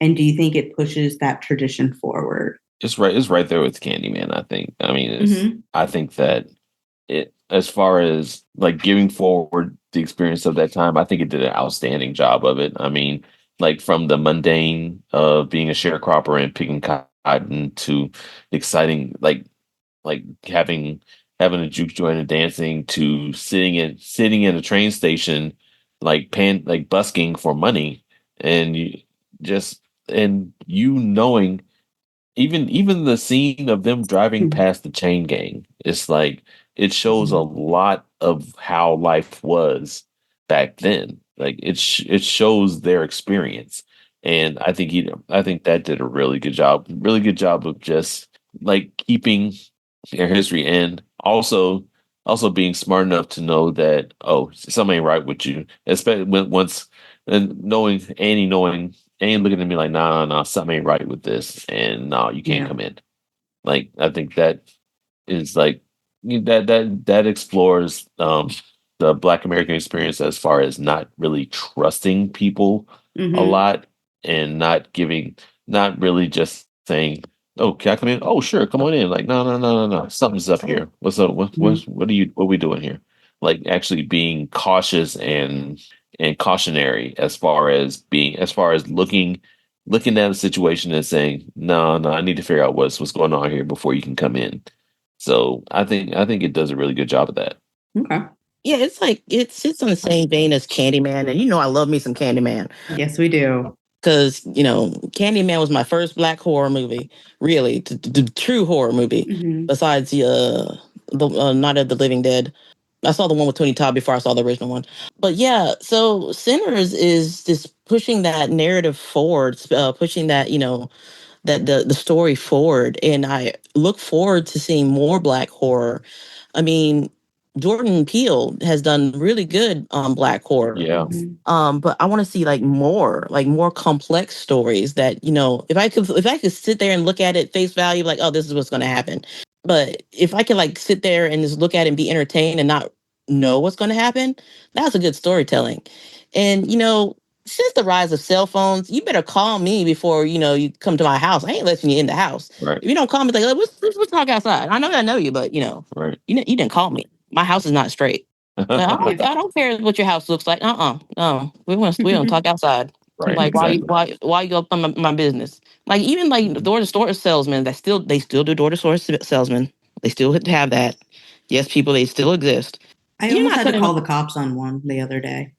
Damn. I mean, he wasn't taking. My dad politely said no 3 times, and the guy kept insisting to get my dad's phone number. So I finally came to the door and I said, "My dad has politely asked you no, or told you no 3 times.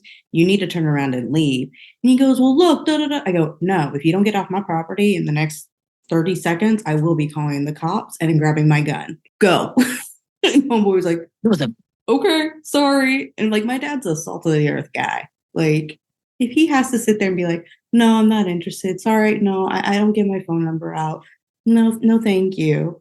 And you're not taking that, you best believe his daughter is going to come up and take care of it. I was not going to handle it, especially the way the guy kept talking over him. It was like, yeah, no. that man, that dude was a daywalker. He was a vampire. He was a straight up vampire. He's He's trying to talk his way inside. He was calling. That's for sure. Yeah, I don't put up with that nonsense. I definitely think that Sinners is the next step from Candyman. Candyman gave it this amazing foundation for cinema, and then Sinners just kicked it up a huge notch. Sinners, I think, is what is for today's society that Candyman was for when it came out. We got 2 more questions before we wrap up. To ensure authenticity, Coogler hired an extensive team. He had identical twins to help with Mike being able to do the whole twin deal. He had spiritual experts. He had Mississippi Delta historians. He had cultural advisors from multiple different demographics. He had dialect coaches, musical experts. How do you guys think that level of intentional preparation came through to the finished work of this film? And why do you think that matters? I applaud it. I think that even down to the chalk, he made sure that the Choctaw vampire people the Choctaw that were chasing the vampire were authentic.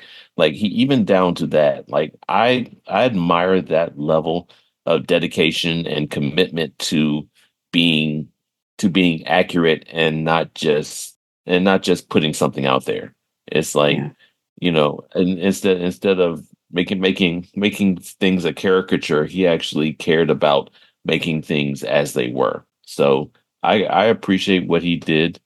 And I think that this is really important because in any film, I think authenticity is probably one of the top things that needs to be on point. A whole lot of stuff, especially if you're doing something about a certain point in time. Mm-hmm. It's you have to be accurate to what was going on then. You can't, instead of just writing a story and setting it in a time. It's you have to actually have certain things that were going on in that time to make it feel authentic. It's you can't write a story about Black people in the 30s without having the Klan creeping around the edges, without a woman who has Black grandparents and it was raised Black, leaning, still passing as white. Mm-hmm. You had that was something that went on a lot in at that time. Like if you were light skinned enough, you could pass for white, and you could live a better life than your parents lived. It's like the whole movie Imitation of Life is about that. Yeah. So it's like there's a whole lot of things that you have to have authentic to that time to make it feel like you actually care about not just that story, but the story of the other people, that not just the main character's backstory, but the story of the other people that are in the movie as well. Yeah. That level of attention to detail is phenomenal. Like, I don't think I could have that much attention to detail at all. And the fact that he hired so many people just to make sure whatever happened in that time period, he got to showcase. Even if you were in there for like a minute, like the Choctaw were, I would say about 3 minutes. He made sure the Choctaw were the Choctaw. Yeah. I just still need more story about that, people, man. Come on. I'm chosen for it. Chosen for it. And, the fact that he got twins to, study their mannerisms, to ask them how, this was done, that was done. That is amazing. And, dialect coaches. Yeah, Southern dialect is different. We all don't have the same Southern dialect. So different. Okay. There's so many. Just because we were Southern, we don't have the same dialect. Yeah. Okay. You have like Louisiana dialect. You have the Creole dialect. You have the Appalachian dialect. You have I think the Appalachian is kind of right there. Yeah. So the fact that he got Mississippi Delta dialect coaches, it makes the story better. Because one wrong slip of dialect when they're all in the South, I'm like, wait a minute. I know he didn't say that, right? And the fact that he got clothes from that time period, of course, he did buy the whole outfits from the Blade movie. Yeah. But still, they were representation of that time period. And it was beautiful. That was masterful.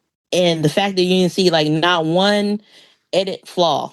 You know how sometimes people have oh, there's a cup right there that's not supposed to be there. Ooh. Right. It just tells you how Game of Thrones. Right. It just shows you how dedicated of a storyteller and director Coogler is. Yeah. And I give him props for that. Because my ADHD would have been gone out the window. I was like, let's just tell the story. Okay, but you still have that over there. What? Oh, okay. Then I tried to move it, and then next thing you know, ooh, butterfly. That'll be just me. I can't be a director. Okay, because my intention would be like, ooh, ooh, ooh, ooh. Like Miss Bembry, Miss Bembry, you're directing a film. Come back here. But for him to sit down and map all this out tells me how much of a genius this man is. Yeah. Yeah. And the fact that he didn't rely on his own understanding and research, that he was like, nah, I'm going to get experts to make sure and to ensure that I got this right and that we're doing this the right way. It's just it's somebody who actually actually cares about what he's doing, that he actually wants to create good art, and he's making that so intentional. But he does that with every film that he's in. Every film that he has touched, he's put that attention to detail into, and that I think is what is going to not only solidify him as a creator, but as somebody who's revolutionary in the film industry. And he absolutely deserves it. Yeah. His attention to detail is magnificent. And I think that's why Sinners won 328 awards out of 491 nominations. Crazy. Including Oscars for Best Achievement in Cinematography, Best Achievement in Music, written for a motion picture score, Best Actor in a Leading Role, Best Original Screenplay. At the BAFTAs, it won Best Screenplay, Best Original Score, Best Supporting Actress. Critics' Choice won Best Cast, Best Original Screenplay, Best Young Actor, Best Score. Golden Globes won Best Score, Best Cinematic and Box Office Achievement. How do you guys think all of these awards, and mind you, I just mentioned a very small fraction, how do you think these awards reflect this film's weight culturally, how it deserves even more recognition? Do you think it's helping shift critical acclaim, specifically for horror and in Black films, or does the Academy still? Do you think the Academy is still going to hold horror at arm's length, especially after a film like this? I think it depends on who brings it forward. Okay. I mean, it's like I think that the awards that this film got is kind of. I mean, Ryan Coogler is kind of he's building a standard that other Black directors need to like adhere to in order to if they want to be for recognition. It's like he's what Spike Lee should have been. Okay. You know what I'm saying? It's like I feel like it's like because he is the way that his mind creates films like garners attention. It's like before like at one point Black Panther was the highest grossing Marvel film. What was the highest grossing Marvel film? It was the highest grossing comic film, period. And it's like he brought that together, doing the same thing that he did in this movie. Like he did a ton of research on African culture. He did a ton of research on African language, Afrofuturism. It's like he really put the work in. So I think there's still a long way to go because there's a ton of people, ton of like actors, actresses, directors, and writers that deserve the credit but don't get it. It's like I feel like they're like they should use Ryan's example or just try to get into his mind state or his camp, like to figure out like how to get to a position where people look at him and they expect greatness. It's like they really like him and Jordan Peele are the two standards by which it's like these are like two of the last two horror films that got this kind of recognition, like Get Out and this. So those two are getting the recognition, getting horror. They're changing what you think about horror. Like it's not all Jason and Freddy.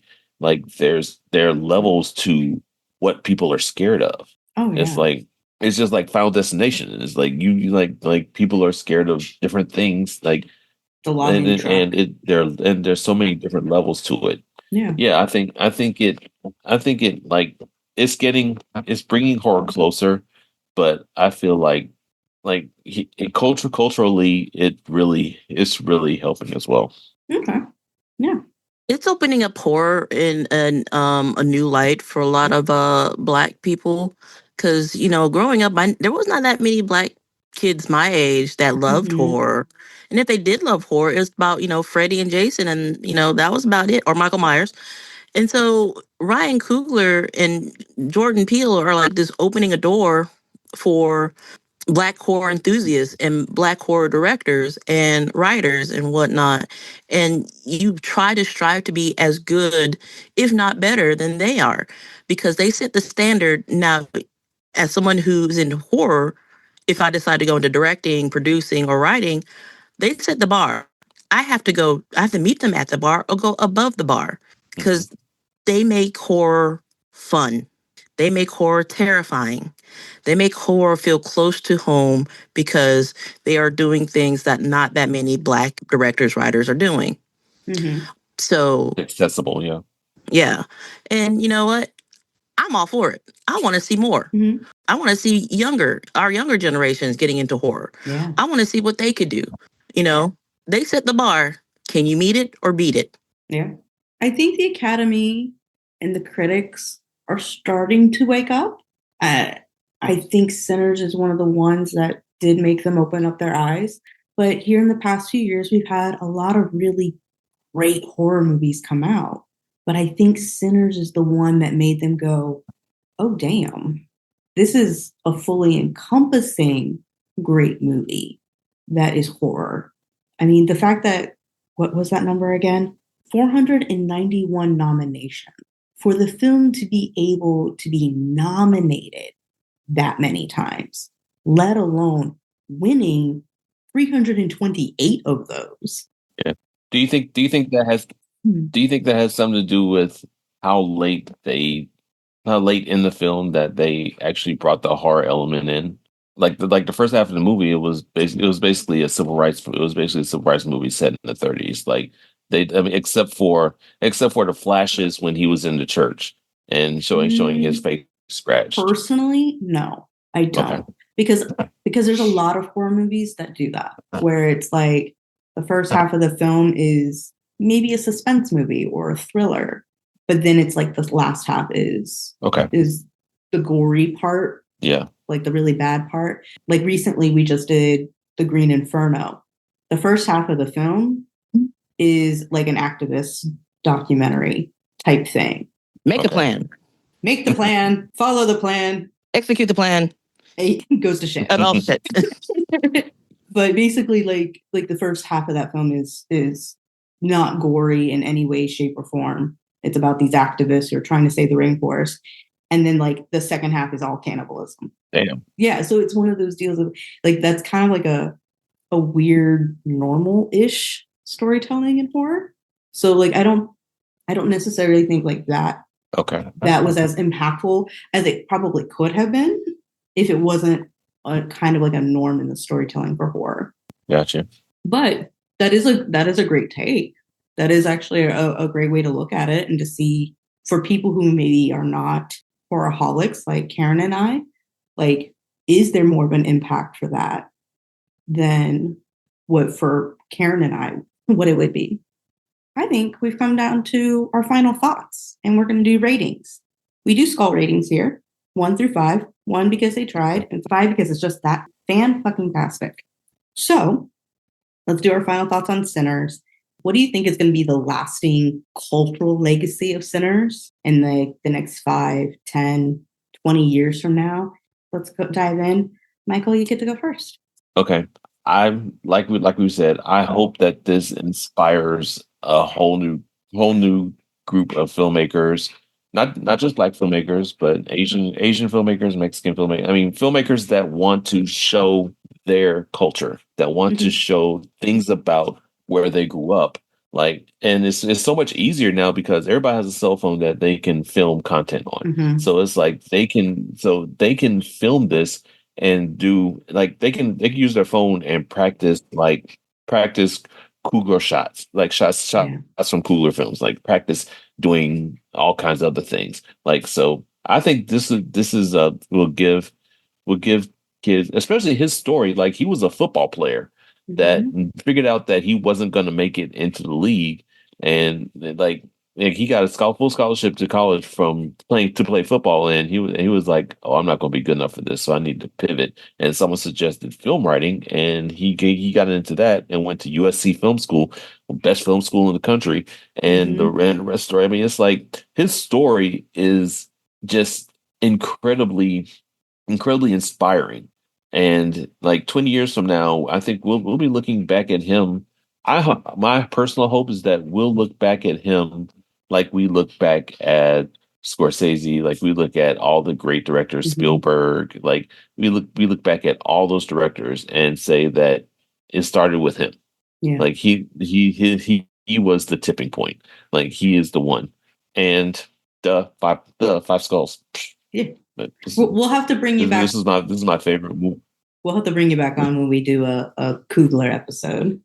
I'm down. Yeah, this is my favorite movie in the last 2 years. Like I love this movie.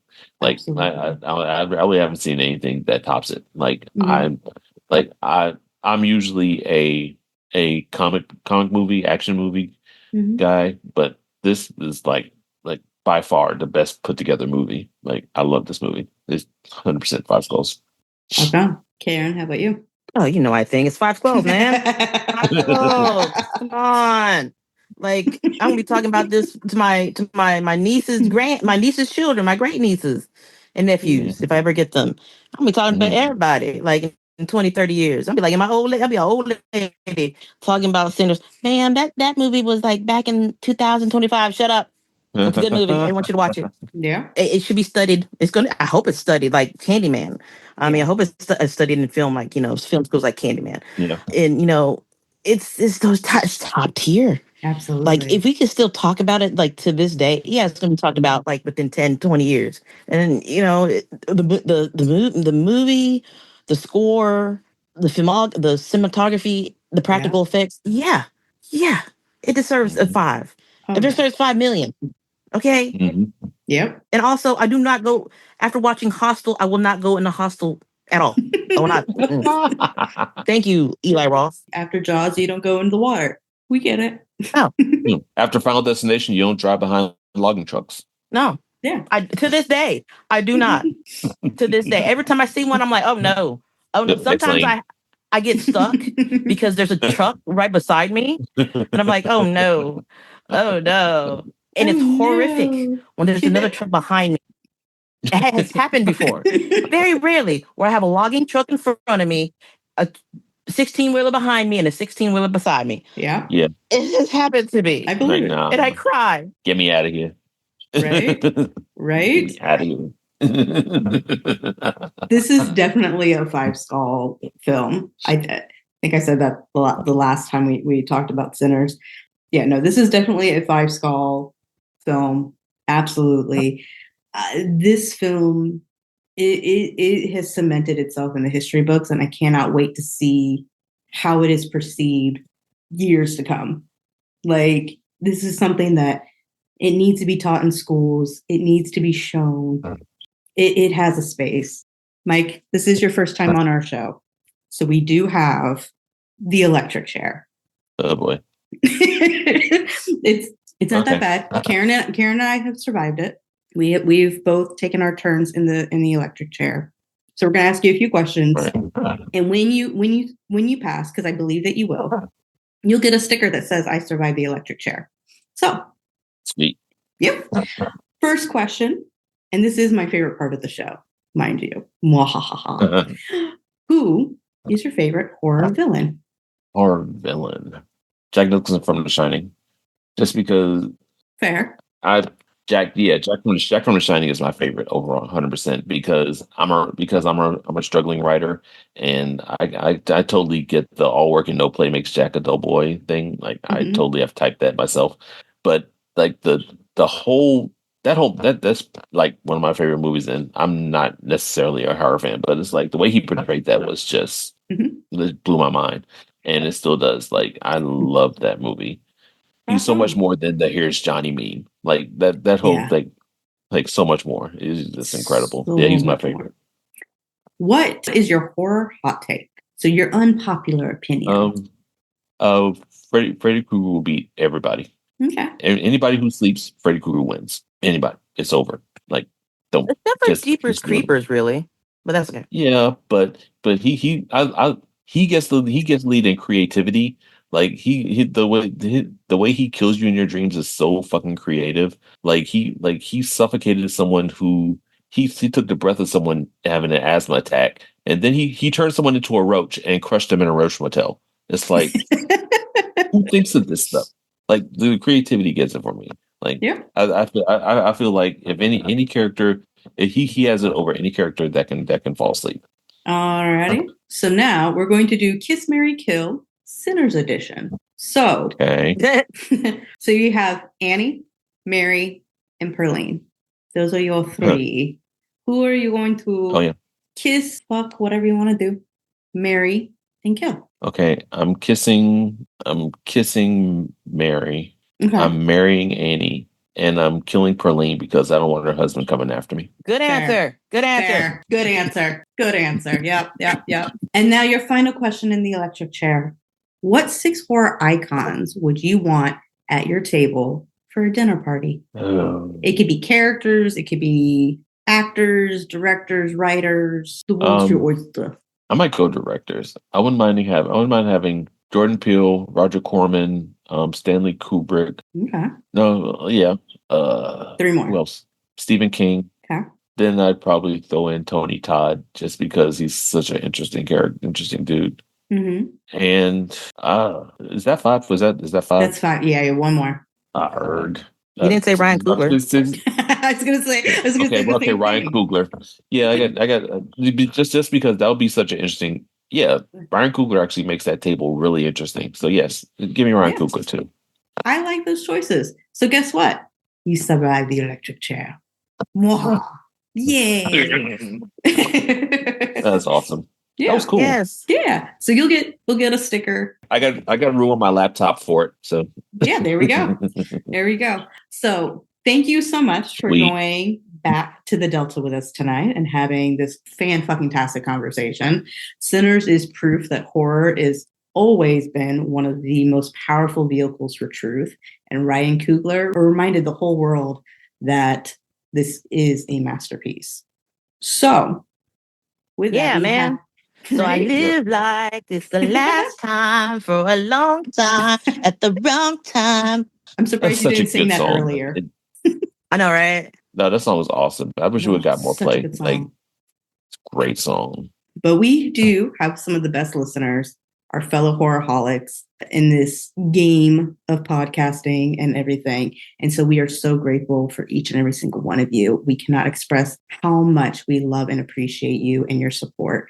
You are all the best horrorholics. And Mike, thank you for coming on and talking this amazing movie with us. I had a blast. Especially last minute. So we really do appreciate that. No problem at all. I had a blast. I'm glad you invited me. Thank you for thinking about me. Yay! So, with that, where can our fellow horrorholics find you? And do you have anything coming up that you would like them all to know about? So you can find me on the Phantom Hybrid podcast, phantomhybrid.com, or check out our YouTube channel. We're on Facebook, we're on Instagram, we're everywhere. My TikTok is MC1371. I post there randomly. One thing I have coming, I don't really have anything coming up. I'm just getting everything together, getting ready for Dragon Con. That's all I got really have going right now. Same. But yeah, that's me. Rock on. Karen, where can they find you, my friend? You can find me at Facebook, Instagram, X, Threads, TikTok, and Reddit. And also, just let you guys know, if you want to do further reading of, different aspects of what we're doing here tonight, you should read The Chinese Delta. I forget who the author is, but it's a really good book. The History of the Blues. Mm-hmm. And it's called The Devil's Music, also The History of the Blues. Nice. Yep. I am Spilled Tea. You can find me on all the things at Spilled Tea Wine Media Mind, including Twitch. And yeah. So, our fellow horrorholics, what conversation did Sinners start for you all? That was something that hit a little deep. We want to hear from you. You can drop it in the comments. You can slide into our DMs. You can email us at earthstationboo@gmail.com. And don't forget to subscribe, rate, follow, and share. It helps fellow horror fans find us if you haven't already. Now, come join the conversation in our Discord. Find all of our links in our link tree. And don't sleep on our merch store. I'm currently wearing our Horrorholic crop hoodie, and it is stupid comfortable. So stay weird, stay spooky, our fellow horrorholics. That's a wrap for Earth Station Boo. Thanks for listening. Follow, share, and find all our links in our link tree. Until next time, stay spooky. This has been a broadcast of the ESO Network. Be part of the crew and help support our shows by donating to our ESO Patreon or by shopping at the TeePublic store, which can all be found at www.esonetwork.com. The ESO Network, your station for all things geek.